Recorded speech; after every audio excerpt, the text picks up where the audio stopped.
buntag sa tanan.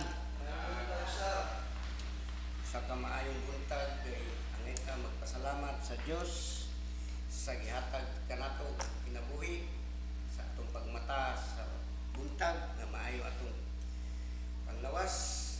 Angay lang nga atong pasalamatan ang Ginoo sa tanan nga maayong butang bisan pa man sa mga butang nga dili maayong nahitabo sa atong kinabuhi. Angay gyapon kita magpasalamat sa Ginoo kay atong mabuntog ang tanan tungod kaniya. Mga igsoon, karon nga kabuntagon napunta nga ang mga pulong atong madungog atong kinabuhi kay nagaingon siya sa iyang pulong, ang pulong mo ang kinabuhi.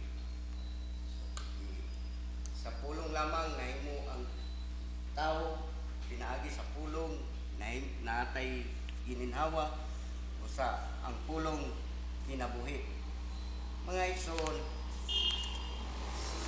ngayon nga walay sinugo, walay ulipon nga labaw siyang agalon o walay sinugo nga labaw sa nagsugo kaniya. Pero sukwahe sa kalibutan mga igsoon, kay ang ulipon gustong mahimong agalon, labi na kung ang iyang agalon wala diha, may wala diha sa panimalay. Unang ingon dito sa katong mga ebanghelyo nga mga pinyalan apan unsay ilang gibuhat sa ilang agalon, ilang gipatay, di ba? Katong ebanghelyo sa mga igsoon, kinahanglan nga nagaingon sa diri kung buhaton, bulahan kamo kung inyo kining buhaton isip mga sulugoon o mga sinugo, andam kita pagsugot sa nagsugo kanato ug dili kay mulabaw ta sa nagsugo. Mga igsoon, si Ginoong Hesukristo gipadala aron maluwas ang kalibutan ug ang matag pulong nga iyang gisulti nagagikan sa Amahan,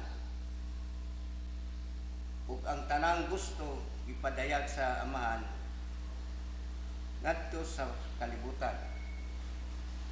Si Ginoong Hesukristo na anhi sa kalibutan aron kita maluwas, ug si Ginoong Hesukristo nagahatag kanato sa kasiguruhan nga kita kung musunod kaniya aduna kitay kinabuhi nga walay katapusan. Mga igsoon, ingon ko yun din, ug ang tanang tao mutuo kaniya hatagan gayud og kinabuhing walay katapusan ug kaluwasan. Ang gasa sa kaluwasan nagsilbi kini nga usa ka suga si Ginoong Hesukristo mianhi sa kalibutan aron magsilbing kahayag sa tao nga anaa sa kangitngis. Si Ginoong Hesukristo mianhi sa kalibutan dili sa mga matarong kundi tungod sa makasala. Kitang tanan nakasala, walay eksente ana. Ang tanan nakasala busa si Ginoong Hesukristo mianhi sa kalibutan aron kita mapahigawas sa mga sala. Nagpakamatay siya sa cross aron kita maluwas. Giantos niya ang pagbugal-bugal sa mga katawhan nga nagsunod kaniya apan ang maura gyapon ang katawhan nga nag-ingon kaniya ipalansang siya sa cross. Mga igsoon, inapunta nga kita dili sama sa mga tao nga nagdayeg kaniya apan maura pud ang mga tao nga nagtamay-tamay kaniya ug nagpalansang kaniya sa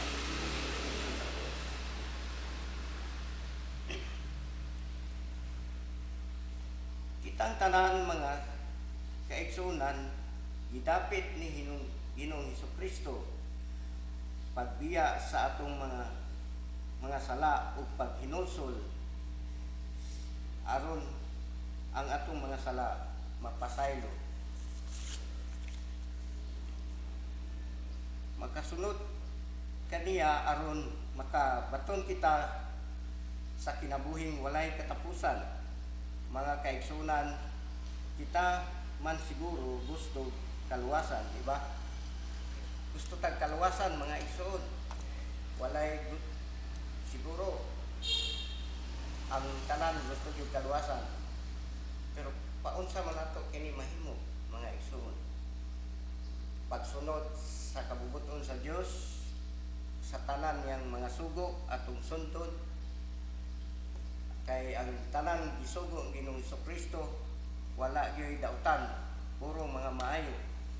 Usa ato siyang sundon sa tanan niyang gibuhat o ginabuhi kita alang kaniya ug mangalagad kita kaniya sa tibuok natong kinabuhi. Kita mga sumusunod ni Kristo mao ang suga sa kalibutan.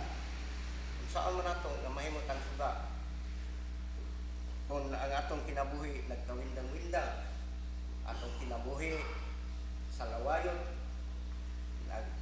sa atong isan sa atong community nagpabadlong ta, paano kung saan nato nga mahimo tang suga sa kalibutan? Maghimo kita maayong mga buhat para ang kalibutan makaingon nga kita mga sulugohon sa Dios. Kita sumusunod ni Kristo, pinaagi sa atong mga ayong buhat ato kanang padayag sa kalibutan. Kay ang kalibutan karon mga igsoon puno sa pagminamaot, minaot. Gusto sa kalibutan nga ang simbahan baon, pero ang simbahan nga gitukod sa Ginoo bisan ang kamatayon dili makagumba nini, kay iya kini sa Ginoo. Mga tao nga nasa kangit-ngit gusto ilang lubaon ang simbahan, na iban gusto kabaton lang og mga kaalam, gusto maghimo og laing simbahan kay nauna nila maayo nami anong di na mo mahimo ang gihimo sa uban, pero dili ka na maayo mga igsoon. Kay ang imong gibahis sulabi ni ana ang imong garbuso na gani ang tao maghimo ginagdili maayo, kay ang tao nga garbuso wala gyud himuon nga di maayo. Makahimo gina sila kung unsay ilang gituhuan nga dili kabubuton sa Dios sa mga igsoon.